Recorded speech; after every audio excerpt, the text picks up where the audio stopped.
all of the things that have transpired with my computer, along with everything else.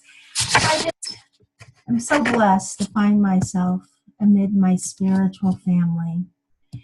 There is one presence in this universe, and it is God, and out of God comes spirit, and spirit experiences itself and God and one another as spirit dancing together on this planet on so many different planes, on so many different levels. Whether we believe in time or not, whether it is linear or not, whether we see each other as little faces on the screen, or whether we sit together in fond embraces with one another, we recognize that we are all one. And as one, we make our journey together now into this evening's class. We journey into a realm of discussion and of belief and of experience that none of us really know firsthand. But within each and every single one of us, the seed of the divine knows. And it whispers gently to us that which is ours to hold, that which is ours to share, and that which is ours to believe in and find comfort in. And for this, I am so grateful. I am so excited about this evening's teaching. I am so excited to share with my spiritual family what it is to truly be a practitioner in service to those that transition from this realm onto another. Gratefully, I now release this and I pass it to Deanna for our meditation. And so it is. Thank you, Alexander. And now, as we feel the stillness of our mind, let us to sit upright, sit very still, and close our eyes. Feel that surrounding your body is an infinite of dark space. Let's go to listening to it. Listen to the whispering of silence. Out of silence was sound born. Out of darkness the light came. Of that light, suns and galaxies drew their substance. Light, not form, is the truth that infuses the universe.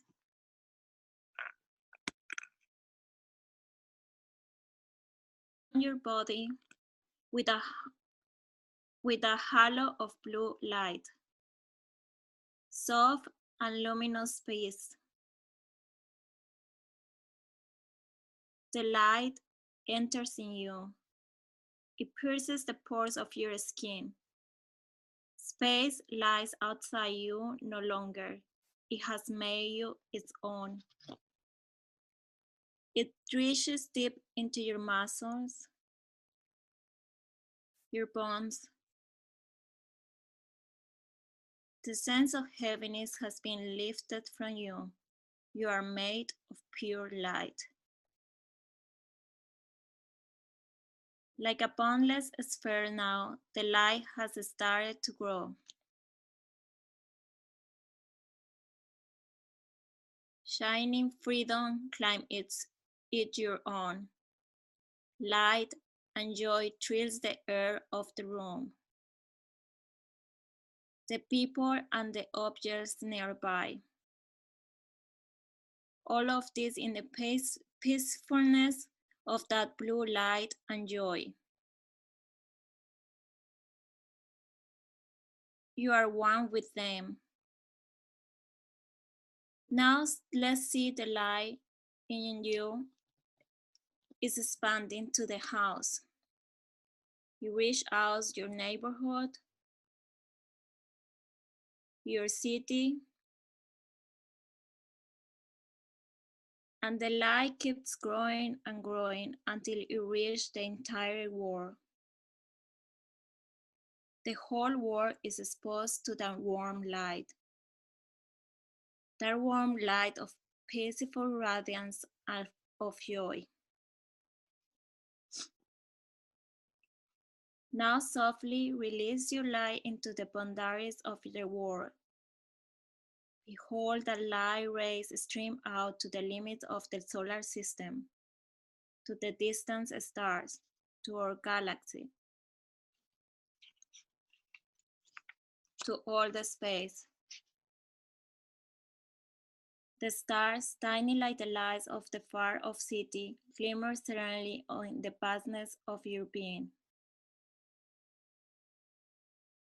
God, light, and you are one. God's joy, and you are one. O Ray of infinity, you are not only this little body, you are much more. Boundless, eternal infinity.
We can start feeling our light come back to us. Start to reduce into the center of our hearts.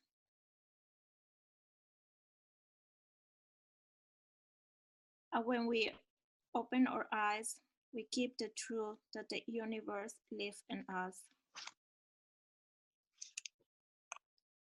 So when we're ready, we can come back to the room.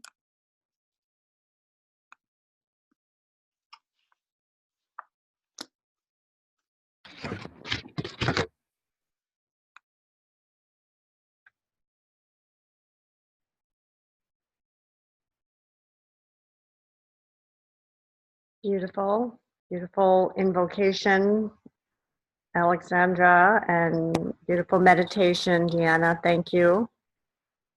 I think at this point, there's no need for feedback anymore. We're all right in that groove. Yeah, you know what you're doing.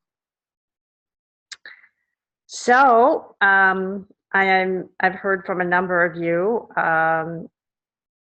and some of you have shared on the forum and in different ways that, of course, a lot has unfolded in the midst of this topic and your service and your eulogy and the book reports and all that. So just opening ourselves up to a really rich evening of sharing all that with each other.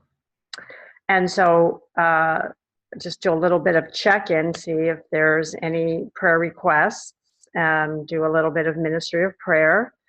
Again, I'd like to give as many people as possible an opportunity to do that, to do the prayer work in front of their class. My intention is before we end class that everybody speaks aloud in front of your beloved classmates. So, okay, Alexandra, so you have your hand up. Thank you. I have my favorite practitioner. Her name is Sally, and we have become friends. And Sally has had a very difficult medical path this year, many details of which have not been shared, and it's been sort of allowing her privacy. And she's a very private person. And but it's entailed months in the hospitals and rehabilitation. And she was at church this Sunday, and she just had this beautiful iridescent glow and joy and energy to her. And I had my grandson for the first time in church, and she said, "Oh, can I hold him?" And he weighs 20 pounds at 6 months. And I said, "He's a load." But she just had so much fun with him. And she is having surgery again this Friday, and it's open heart surgery. And she passed out these affirmative prayer slips with nice graphics, and she had them all, in a little plastic envelope, just like she's just so, and they all had their little designs on them. And she passed them out to those that are closest to her. And so, of course, I've been in prayer for her. But I just would like to know Sally's health and Sally's wholeness and Sally's eternal divine good for her on all possible planes. And I'm not speaking this into the world, I'm speaking this into a classroom. I have seen that happy, joyful, free, iridescent glow in people that had been sick shortly before they take a turn in the other direction. And it scared me because there was almost something surreally beautiful and ephemeral about that. And I thought, cancel, cancel, cancel, cancel. And so, and I get God bummed. So this is not spoken into the world. This is just asking, to maybe Linda, you can address what happens when we feel that way. And so I would like prayers for Sally. And so, as we always do, we ask what you're requesting for yourself where Sally is concerned. Just to be at peace, and the love and the lessons that she has shared, just embrace those in the core of my very, very being through eternity. So you're all beginning to understand this, right? That when there is absolutely a way to honor someone's request for prayer for someone else, to include that in the prayer, and your primary focus, our primary focus, is to do the prayer for the person that's making the request, and not to the exclusion, but you're all learning how to do that, right? How to include what that person is asking about or for, and then directing it to that person. You'll be learning more about this, but it's not as direct as just doing a prayer for ourselves. You know, there's another element involved here. So just that's why I'm making it very clear when I'm asking Alexandra. So who is feeling moved to offer this treatment? Someone who has not yet spoken the word in front of your class.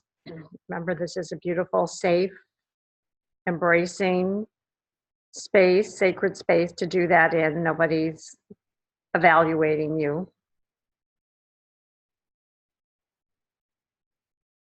Okay, let's see. Sue Ellen.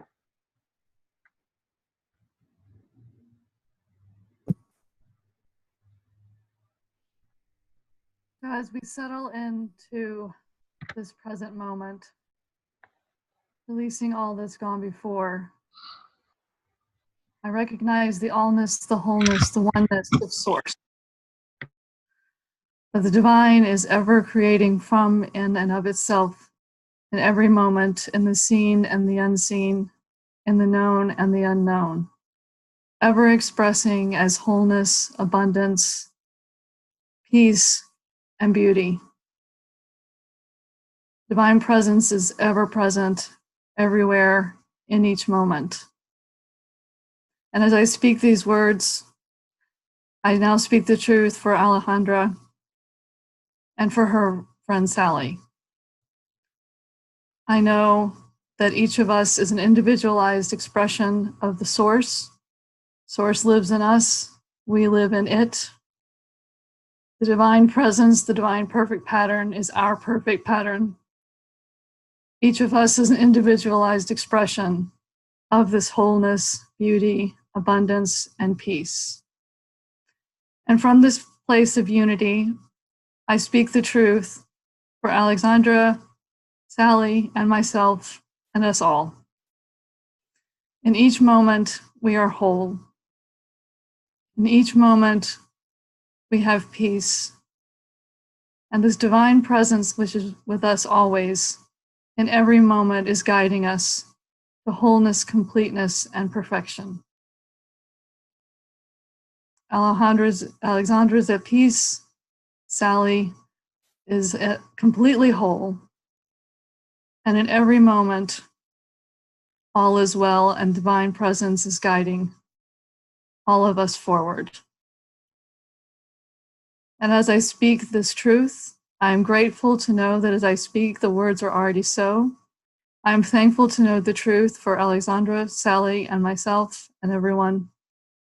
I am thankful and grateful for these spoken words and for divine presence here now. And I release these words into the creative process, knowing that they are so. It is done, I let go, and so it is.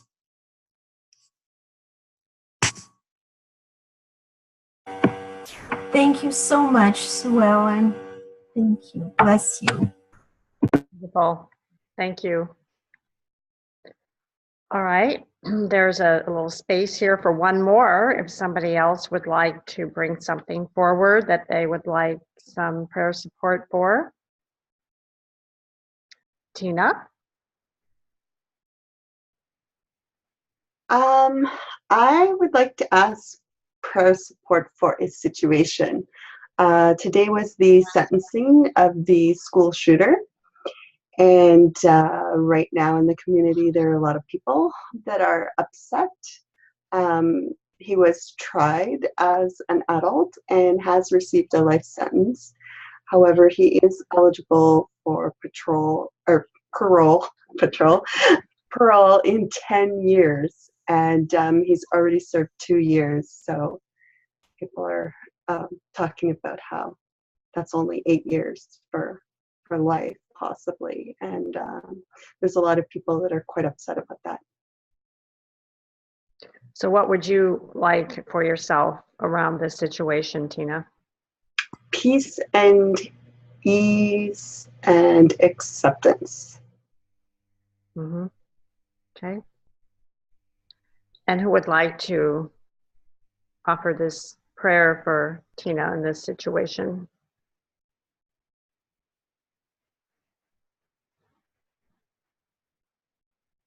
Okay, go ahead, Suzanne. Thank you.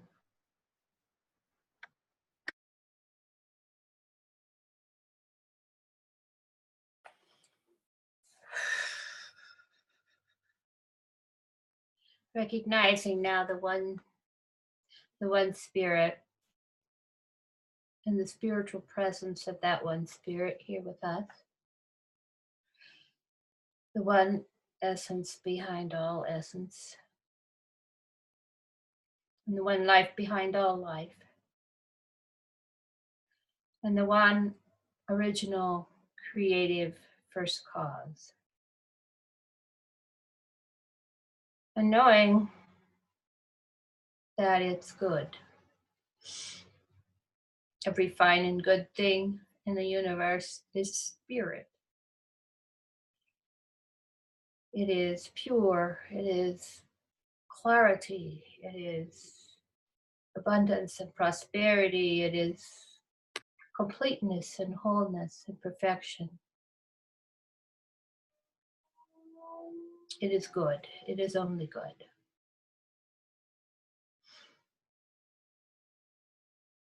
And I am one with this. I am one with this goodness, this perfection, as is Tina, as is the school shooter. And we have all those fine qualities. And we can call upon those qualities when we need them. For we are one with spirit, all of us. And I realize now that there are times I do not understand the situations, the occurrences, the times in the world where things do not seem to be what they should be or need to be. I realize now that there's a deeper understanding, a deeper knowledge, deeper clarity, a deeper wisdom that I do not understand. However, I do know that there is perfection and clarity and wisdom and knowledge.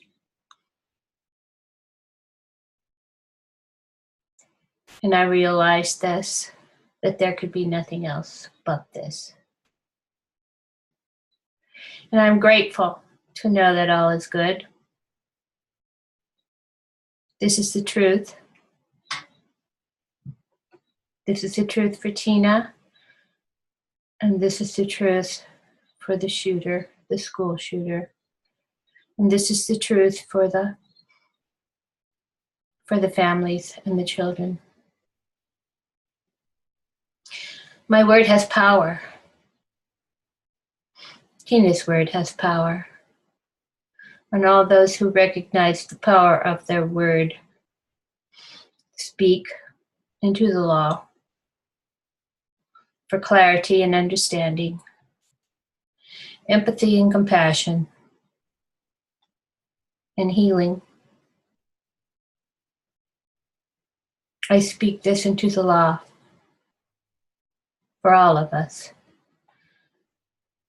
And knowing that it is good and it is the truth, I release it now. And so it is. Whew. That was beautiful, Suzanne. Thank you very much. I struggled with that one because I have problems with this whole school shooting Yeah, wow. and a teacher. Thank you.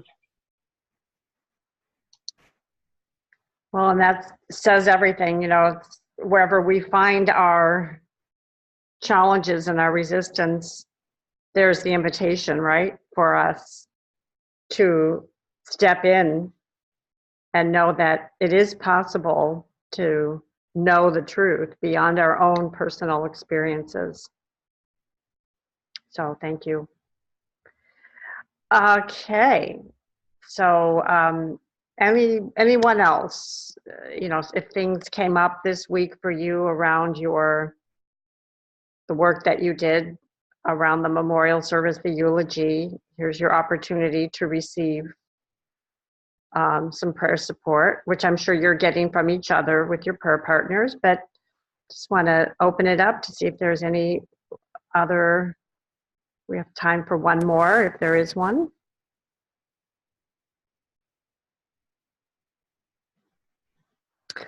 Okay. And then all is well. All right. Let's see. Okay, we're going to do something a little bit different with our summary questions this week. Simon and I looked over them, and the first 3 out of the 5 are sort of just are informational. So what we're going to ask you to do in your small groups is we're going to ask you to discuss questions 4 and 5. Number 4, in your own words and without jargon, explain what religious science teaches about immortality. And number 5, explain what religious science teaches about reward and punishment after death.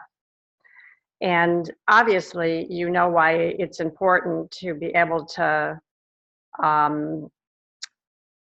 clarify these and be able to articulate them, because these are extremely important things that people could very well ask you about this teaching and this philosophy if you are engaged in a conversation with them. Because for many, well, let's just go into the Christian teachings, there's a very definite line in the sand drawn about those things like heaven and hell and all those things. So it's important that we are articulate.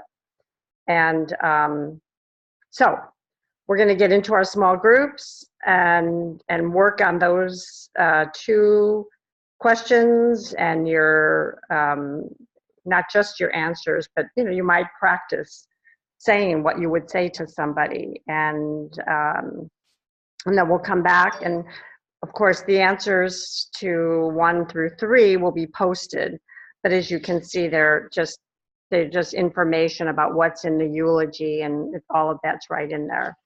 So any questions about that? Okay, you'll have about 15 minutes. And I'm getting ready to do the rooms. So let's see how many will be. Let's see, we'll do 4 times 3, 5 times 3. Some of you will have 3, some of you will have 4. Okay, see you soon. Time for your surprise party.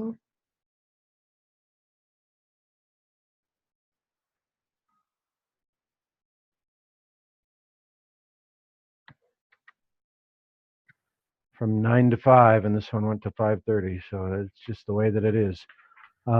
Anyway, so immortality, just a small finite subject like immortality, no big deal. We'll just tack that one on. Let me read first of all what it says for the core concepts. You have this in your agenda on the first page under item number 4. The thing itself, immortality is a universal principle, not a belief or a bargain made with the universe for good behavior. God knows only life, its eternal continuity, evolution, and expansion. And the way it works, death is a human concept, not a divine idea. The essence of every human is the incarnation of God at the center of his or her being. This essence is eternal and changeless, the divine spark that can no more die than God can die. So let's start simple. I'm joking, and open the conversation up. What is your understanding of Holmes' view of immortality?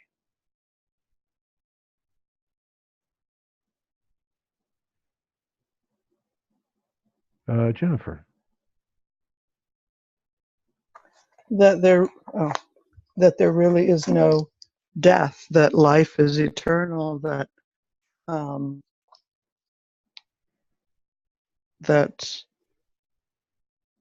we're just here and we're changeless. Who we are at core is always here. Okay, what's changeless? our soul, our the fact that the divinity within us is never diminished or changed in any form. It's just always existing. Okay. Right now it's existing in a body, but when the body's gone, it still exists. Right, the divine essence. Mhm. Other thoughts?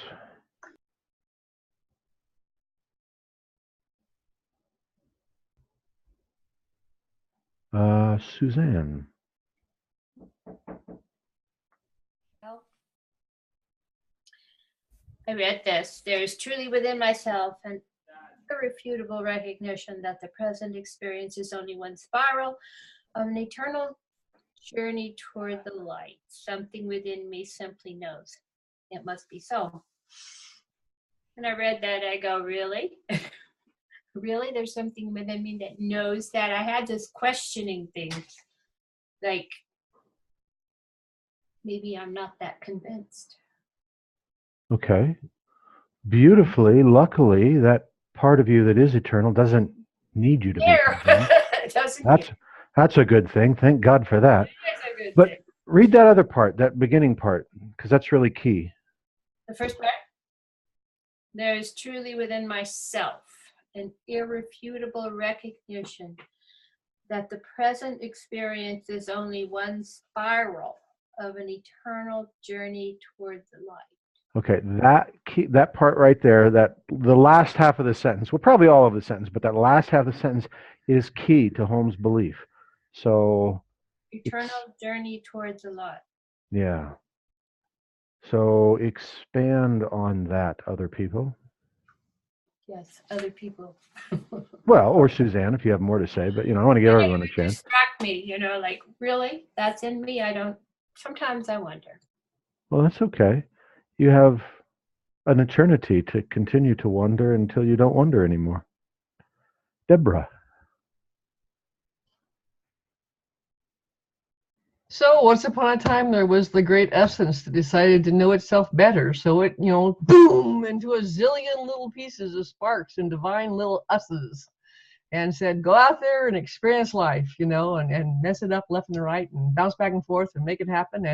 And only answer to yourself. And when it's all done, we'll get back together again and talk about it. No, not from Ernest Holmes' point of view. I agree with you, and that's a wonderful expression of Advaita Vedanta philosophy, but that is not what Holmes believed. So other people, what did Holmes believe about immortality? Marcia and Kathy had their hand up. I just made you co-host so you can see the hands now. That's weird. Oh, wait, now I see them. Okay. Marcia. I was pretty surprised what was in chapter 23 on immortality. Okay. I never expected Ernest Holmes to talk about a body once we transition out of these human houses. And he does talk about how it's made out of spiritual substance, but it still sounds like there's still a little bit of a form in there. If the soul can create and sustain a body here, there is no reason to deny its ability to create and sustain one hereafter. And then he goes on to talk about how we already have our spiritual bodies, so we don't have to die to get it. We already have it. And then he goes on and he talks about the possibility of spiritual communication, which are all things I kind of believe, but I never expected him to say those things. I think I expected more that you remain a piece of creative mind, that you do still remain an individualized piece of consciousness in the mind of God, but I wasn't expecting the spiritual body part and the communication part. Yeah, Holmes has this funky thing. It depends on what part of because so much of his writings it's not like he sat down and wrote a book.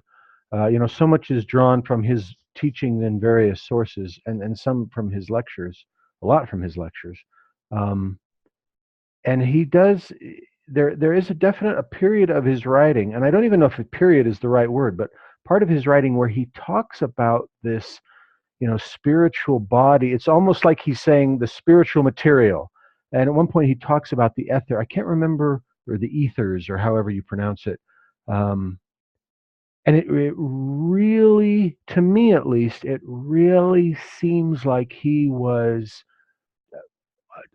attempting to bridge that gap between the material and the spiritual, or that's where he was at in his moment of growth and expression, that he himself hadn't really, there had to be something, and he would call it a spiritual essence, but it really sounded like he was talking about form. We'll get back to that piece about the body, because it's not really inconsistent with his belief. I mean, not by any means, but it's not like a body like many Christians believe, on the day of judgment and resurrection, you will have a body, like a physical body. And there's somebody in chat. Let me just pull that up in case it's okay. And who else? Kathy. So mine was sort of along the line of what was just said, was that that we're spiritual beings having this human experience. And then on page 374, he says, when we pass from this plane, shall we become spirits, or shall we have tangible bodies? That so form is necessary for expression. So maybe it won't be a body, and as the what we know as a body, in human form, but that for spirit to have expression, that there is going to be something. Maybe I'll be a flower, or some. No, you wouldn't be a flower, not to Holmes. Okay, well, it's very key, and this is where we're driving to. We'll get there in a minute, but I just want to open this up because this is a big part of Holmes' stuff. Oh, yeah. Anyone else that you want to add? Lance?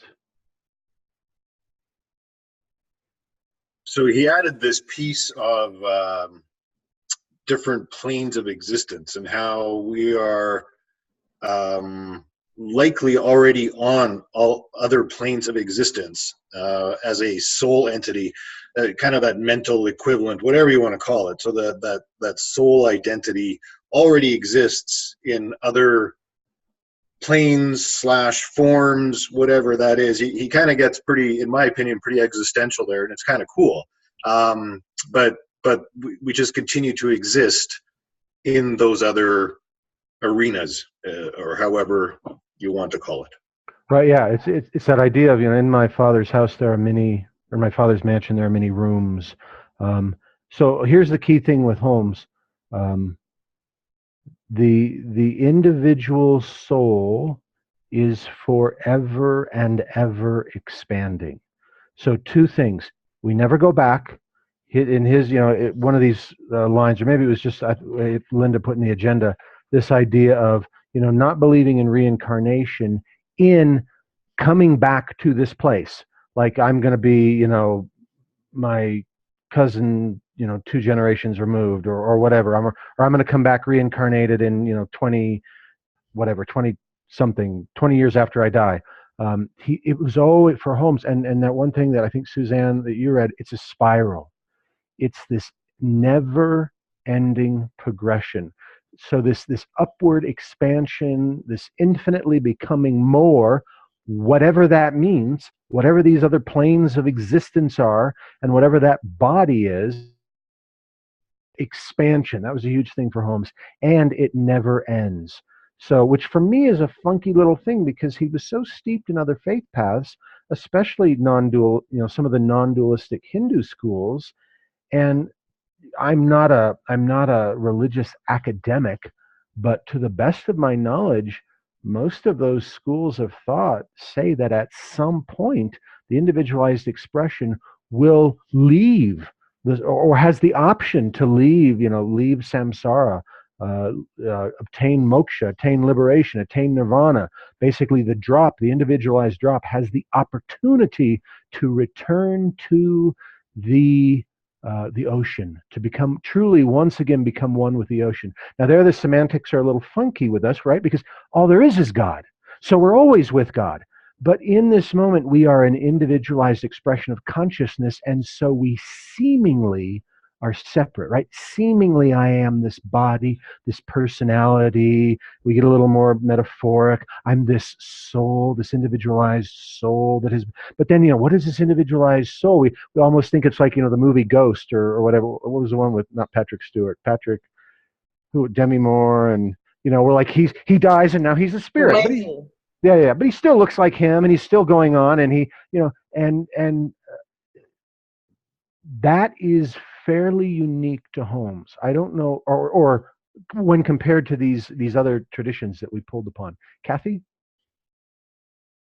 So, do you know how that, like, Holmes would correlate to the whole spiral dynamics? I mean, what is spiral dynamic? I mean, I know that the levels of spiral dynamics, I've studied some of it, but I haven't studied it deep enough to know, like where it goes from. Go ahead. Well, and I haven't either. And it's funny, Dr. Roger, my senior minister, just started a class on that last night. I don't know enough about that theory to really be conversant. And I don't know if Holmes was second tier in his thinking. I would really have to sit down with the model and look. I'm not conversant in it enough to know. Deborah. It seems like he had his radio program, but he always started off with, there is a force in the universe for good and you can use it. And so that was his focus. And I heard from my reverend, several different times, that at the end of his life, he really wishes that he had a focus a little bit more on the love aspect of the divine itself, rather than focusing on the physical we, can use the law to our benefit. And so I find his esoterical, metaphysical, delving into other realms and dimensions very limiting. Well, yeah, he focused on the law so much, my understanding, he focused on the law so much in his early part of his career because he really wanted to get across that this is scientific. These principles work just like gravity. It doesn't matter who you are. It's not a matter of whether you believe in them or not. There's a law and it works. But then you're exactly right. As he got towards the end of his career, he was like, dang, I shouldn't have talked. I wish I hadn't talked so much about law, because the law will take care of itself, right? It doesn't matter whether we believe in the law. We don't have to understand the law. Because the law is working regardless. It's working all the time. But I think you also, like if you read his early works to his later works, I think you're seeing, he wasn't static. He was growing. He wasn't, depending on your view, he wasn't Jesus as in a divine, fully realized consciousness, if that's a view you align with, master teacher. He was a dude. He was a person just like us, and he was growing and he was going through his own learning. And you see a shift over the course of his lifetime. His writings are definitely different. And if you read, I don't know, Linda, do you know, was it his final work, The Voice Celestial? Was that his final work? It was towards the end. I don't know if it was his final work or not. Yeah, but if you guys haven't read it, and I have not read it in its entirety, because I don't quite resonate with it, but it was really a much more mystical, poetic writing. And I think there you're really seeing, like, in some ways, the pinnacle of Holmes, in some way. Also, there was a series of books put out, 3 of them called, I don't remember, and I can't, oh shoot, I can't remember. But it was 3 books, Linda might know, 3 books, a collection of lectures and different ways. And there he really talked more about about love. But anyway, back to this idea of immortality. For Holmes, those were the 2 big key points, that we are ever and ever expanding, and that never ends. Questions, comments, thoughts? Alexandra.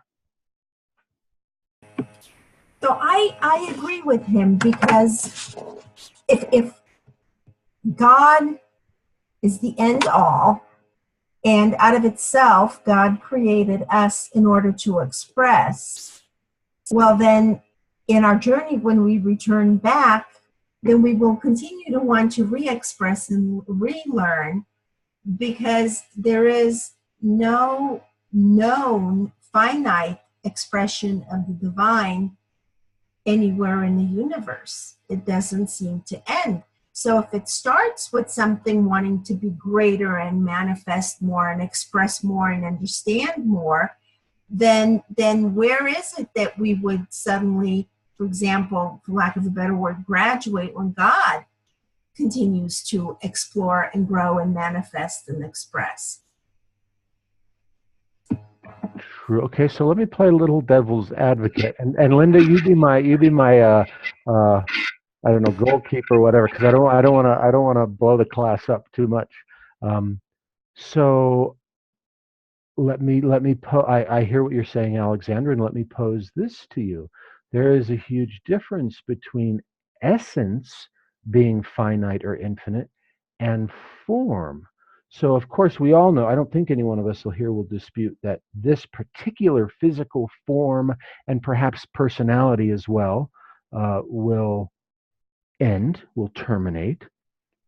Now that doesn't mean at all that that aspect of divinity expressing in this moment as this unique personality would terminate. I mean, the divine essence can continue with the form. But what is it in us, what is it in Holmes that clings to that idea that there must be some part of that individualized expression that does continue? Because in essence, that's almost bucking the idea that all things change. How can I say it? That all things end, and in their ending become something new. So there's a little bit of that idea of clinging to the idea of individualized expression, not or the continuity of individualized expression. Jennifer. Well, I guess to me, it just seems like there is that transformative quality that always is perpetually changing and reinventing and growing and expanding and understanding a deeper, that spiral sort of thing where we're going deeper and we're understanding the same thing on a deeper level over and over and over until we kind of get it. And I guess for me, when I think about that, how those two things fit together, that merging with the divine is what happens when we get it, right? And so there's like this sort of, I think of it sort of like casting off this essence, this piece of essence from the divine source, and kind of it's going out to sort of see the world and figure it out and remember who it is. And it's sort of like when a baby's born and doesn't remember where it came from and doesn't know that these are its parents and has to learn all of these things and then kind of return home at the end of life. And so I think of the soul journey as kind of like that hero's journey, where there's you're taking off from the divine as an individualized expression, going out into worlds, and I'm not just going to say this world, but worlds, to explore in different dimensions and different planes of existence and figure stuff out and understand who we are and how we reconnect at every level in every situation along the way, whether that's in this body or on another plane or however, that we stay connected. And then, in the end, I feel like it's available to us to merge back into the divine essence. And that's sort of like that giving up completely of separation, of identity, of any attachment to any of these experiences of existence, and just being so completely in that sublime state of connection that we just merge. Now, might get glimpses of that along the way, but say more about that idea of merging. What does that mean? Just completely losing that individualized essence Right. into, it's like the drop actually dispersing into the ocean. Right. Me too. But I want to be very clear with you becoming licensed ecclesiastical representatives of science of mind and spirit. It's important that we are clear that is not what Holmes believed. Mm-hmm. Holmes was very firm in the belief that the individualized expression forever and ever expands. In fact, there's somewhere, I don't know if it's something I read this week or I don't know where it was, but something to the effect of a statement he made that he could not believe that some sort of ending would be possible, that was just unfathomable to him, that the individualized expression would have some sort of ending. I don't see it as an ending, I guess. Merging is not an ending. It's expanding more into the divine. But it is if you're talking about the individualized expression. He was very, I mean, I totally agree with you. Trust me, I do. And I remember reading a poem, or maybe it was a prose piece by some Middle Eastern writer. It wasn't Kabir. It wasn't one of the well-known ones, but it was like, he said something to the effect of, when we get to that end, we will wonder why we ever resisted it. Yeah. And you know, that's wonderful. That's beautiful. But I want to be very clear. That's not what Holmes believed. Now, why do I bring this up? The important piece is that you get very clear, if you're not already, maybe you are, on what your belief is, so that when you are meeting with clients, if that's what you're doing, you can be very clear and meet them where they are at, where you are at, and where Holmes was at. Because you have, especially if your belief is that indeed, well, if your belief is that yes, there is reincarnation, and I could come back as a dog, or I could come back as, you know, 3 cousins down the line, or whatever that is, you just need to be very clear that that's not what Holmes taught. And if you believe that at some point, you know, the individualized soul expands, and has these experience, and there's a continuity, and then at some point in the development of the soul, there's an opportunity or compulsion to merge with the infinite and to lose that. Again, that's fine. That's your belief. But it's important to know that that's not what Holmes taught. You just have to juggle those different pieces in how you show up as a practitioner. Questions, comments, thoughts before we do. Well, that's the summary question that they were working on, which is explain what religious science teaches about. I mean, in your own words, without jargon, explain what religious science teaches about immortality.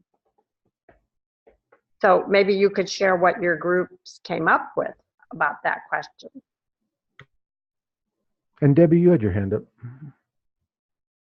So if soul doesn't come back as another body, I guess I'm missing where and how the soul expresses itself in this expansion. In what form, or is there a form that comes back? I guess you're saying that there is no form that comes back. It's still expressing itself, forever expanding. Yeah, Holmes talked about different planes of existence, different, to the best of my knowledge, he didn't go into a lot of depth on that. He didn't talk about, he talked about a body, a spiritual body. He talked about these other planes of existence. But to the best of my knowledge, I'm not a Holmesian scholar. I'm not aware of him going into and defining that. There is, I will say, if all of you, I don't know, and I have not read it, it's in entirety. I own a copy of it, but if you've never read the 1926 version of the Science of Mind textbook, you might want to pick up a copy as a practitioner. It's totally different. It's way different. And he talks much more about this kind of thing. Yeah, because I'm like, well, then how is the soul expanding? If it doesn't come back, expand, where does it go? Well, it would go on. And again, this is not going to answer your question, not in a conceptual way, but it would go to a next higher plane of existence. And again, I'm not aware of Holmes really detailing that, but it would be, something that in his view was higher and more evolved. what it was, space people, or, we'd be disembodied spiritual bodies of light, chakras. I don't know. He didn't really, again, to the readings that I've done, he really didn't go in depth in that. To him, it was just expansion. It was more, more advanced. Okay. That's why I asked the question. This is Kathy. That's why I asked the question about spiral dynamics, because that's in spiral dynamics. It's the same substance, but it evolves upward. It doesn't become anything different. Well, yeah, it's an interesting model in that it's continually becoming more complex and more evolved. But they're called memes. The levels are called memes. One meme always encompasses everything below it. So it's that, and there's another gentleman who did just a great work. I think his name was Arthur Bell, and I think his book was called The Reflexive. Not reflective, but reflexive with an X universe. And he did this phenomenal thing on evolution of physical forms and how they evolved from. He's got this whole funky thing, and the weird thing is it's even in a V, like our V, about how things will, on these different measures that he used, will become increasingly complex until you get to the human being. And then he had the next level, he put a big question mark. And he said, I don't know what's next, but if this theory is correct, then there would have to be something that would be the next level beyond us. And, he didn't know what it was. But it's just interesting, these ideas. So, yes, it would be an evolution. Well, what would be our next evolution? I don't know. Maybe it would be something as funky as, robots, machines that could express consciousness. Wouldn't that be interesting? I mean, consciousness doesn't care. Consciousness doesn't need an organic body, or does it? I don't know. Who can say? Or maybe it'd be pure consciousness, a little light thing, or most likely it would be something beyond the ability of our intellectual mind to comprehend. If you've ever done any reading or anything on like the fourth dimension, they've done models of what a fourth dimensional cube would look like. I mean, a cube is a three-dimensional object, right? And it's pretty mind-blowing. And the truth is, we can't, because we're three-dimensional beings, the ways that it's represented are not, I don't even know how to say it. We can't perceive them accurately. It's like when you look at a map of the world, and if you did not know what a globe was, a sphere, and someone tried to explain a flat map of the world to you as a globe, you'd be like, I don't know what the hell you're talking about. All I know is this in front of me. And I think for Holmes, that was it. It's like, in his belief, we will continue to evolve in something more advanced. But I don't know that he really speculated a lot on what that would be. Rebecca. And then we probably got to take a break, don't we, Linda, soon? So what's very interesting to me is the science of physics and the discovery that the universe is actually expanding, and that expansion is accelerating. And they're not sure why, and they're not sure what the end is. And I find that very interesting in its parallels to what spiritual teachers like Holmes thought about this idea of God coming into the world and expressing as the world. And if you look at the Big Bang, for lack of a better description, and the expansion of the known universe today from this singularity that was the size of, smaller than the size of one atom.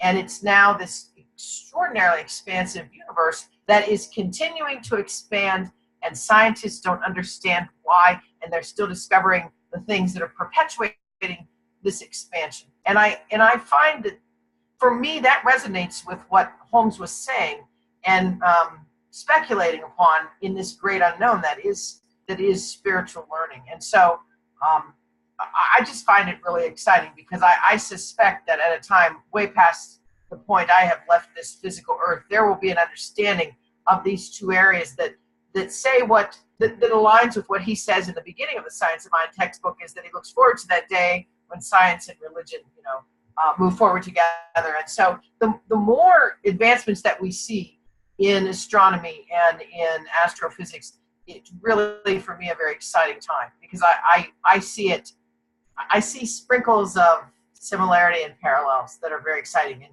one last thing that I'll add before we go to break, there are competing groups of scientists studying both supergravity as a concept and also string theory, and they're not quite on the same page as to which of these is the actual right model. But one thing that is true is they both have multiple additional dimensions. And I've always wondered, as you ponder, I think one of them has 11 and one of them has 10, and they can't reconcile the math between the two. And so there continues to be this argument between these two groups of scientists. But one of the things that's always fascinating to me about these different dimensions, in this context of this conversation, what if that is the next progression?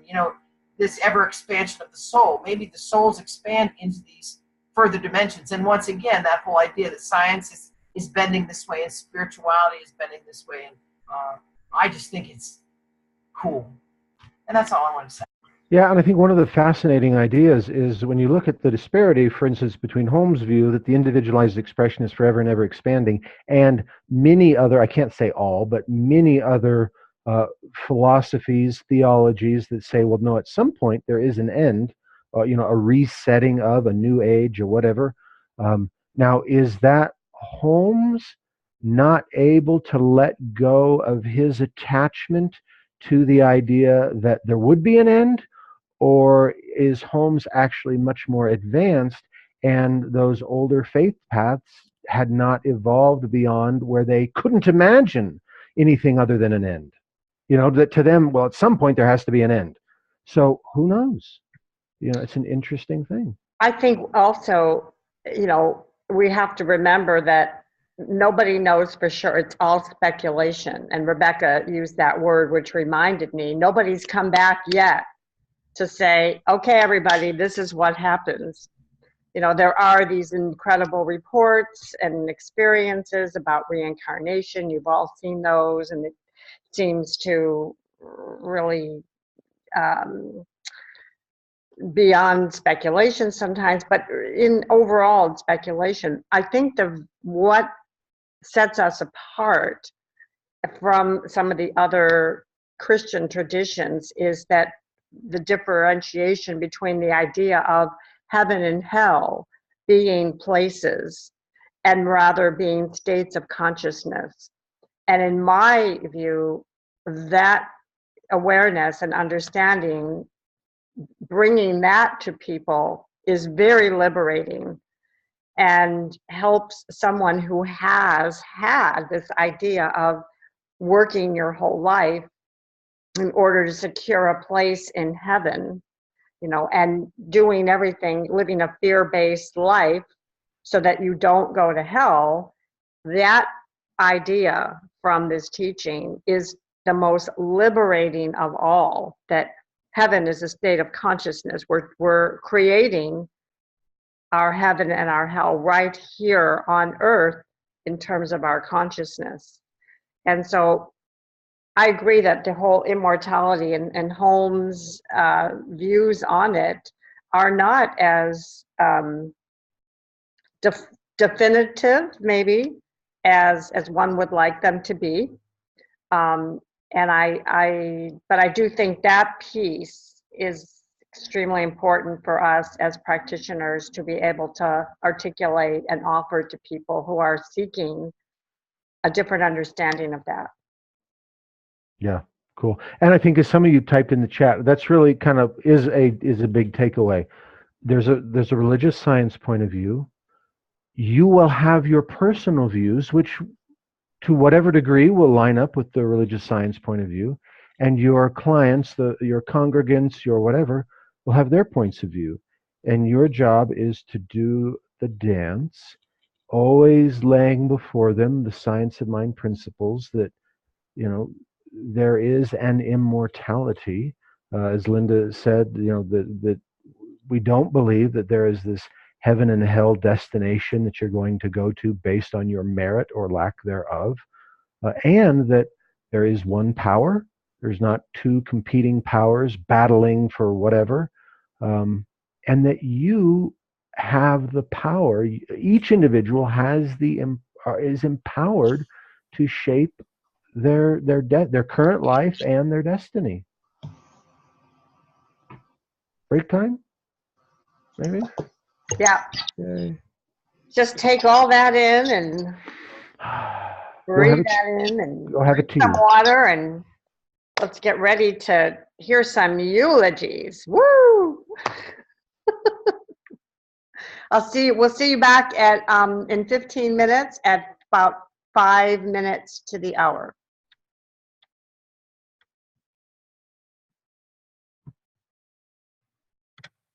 Go back to page 21-5 in your workbook, and there is the complete description of what that is.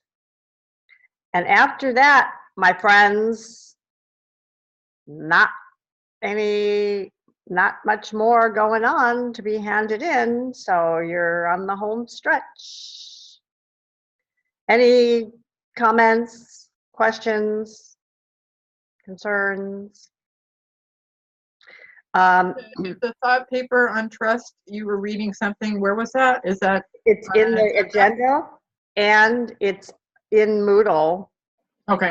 Where it says assignment for class 27 thought paper. It has the description there as well. Perfect. Thanks. And Teresa, do you have your hand up? Teresa? When is our, yeah, can you hear me? Yes.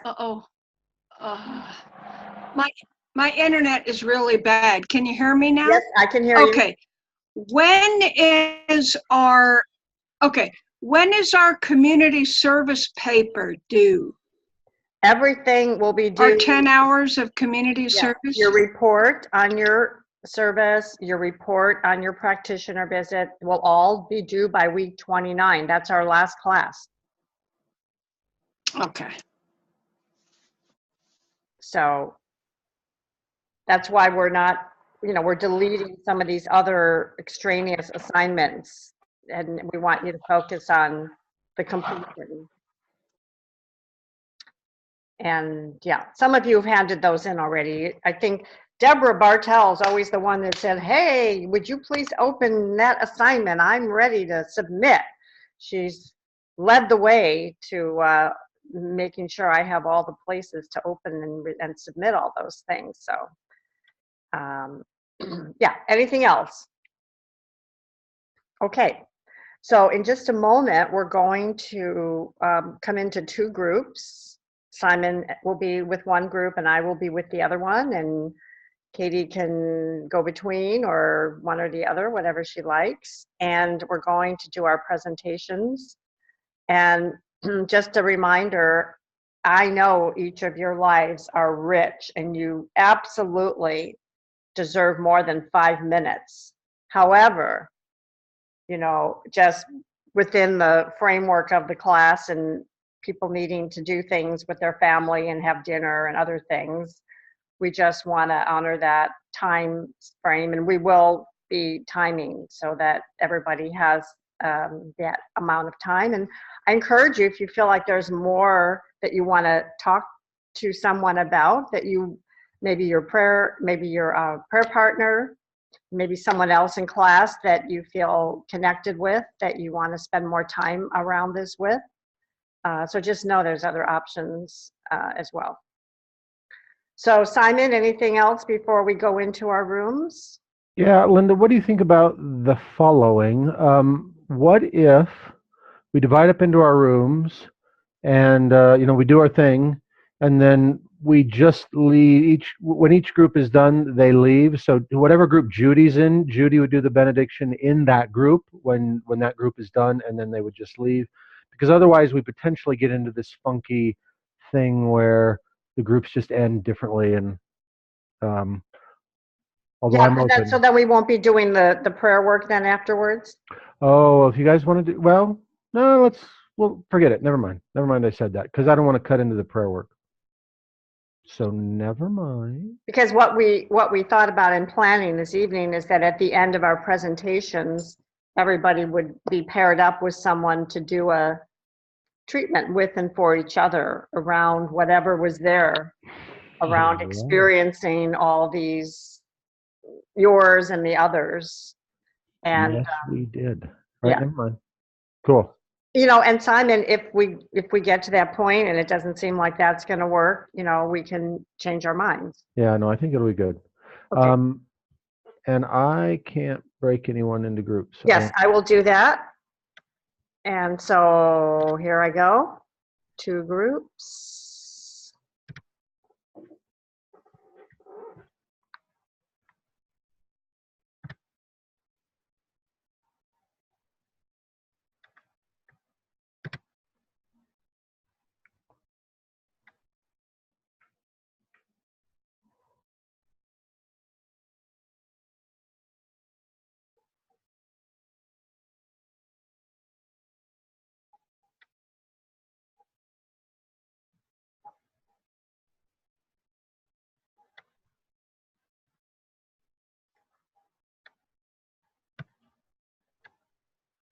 Party. Cool. Okay, everybody. Let's see, I'm going to stop the recording.